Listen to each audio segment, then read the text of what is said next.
السلام عليكم، عاملين ايه؟ يا رب تكونوا بخير. النهارده بقى هنعمل مع بعض جيلي. معايا اول حاجه طبق، وهحط فيه جيلي بالتفاح، وهحط عليه مج ميه سخنه مغليه، وهقلبه بالمضرب اليدوي لحد ما الجيلي يدوب في الميه.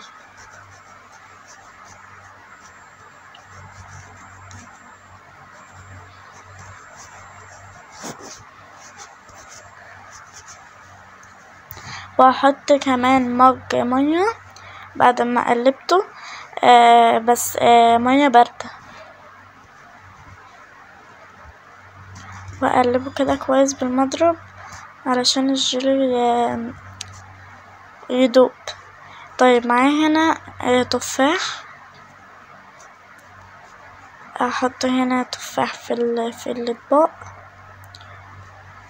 تفاح مكعبات، هقطعه كده مكعبات واحطه في الاطباق.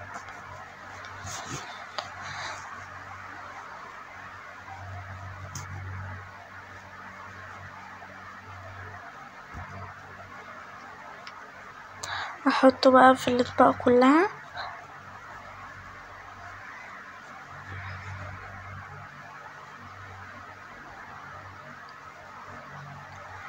بعدين لما حطيت التفاح في الطبق، احط بعديها بقى الجيلي اللي احنا عملناه مع بعض، نحطه كده على التفاح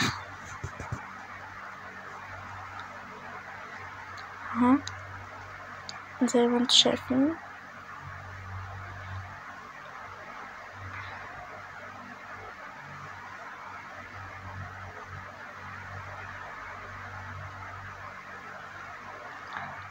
وهنسيبه في التلاجة لمدة 4 ساعات. بصوا بقى حطيت الجيلي في الاطباق ازاي.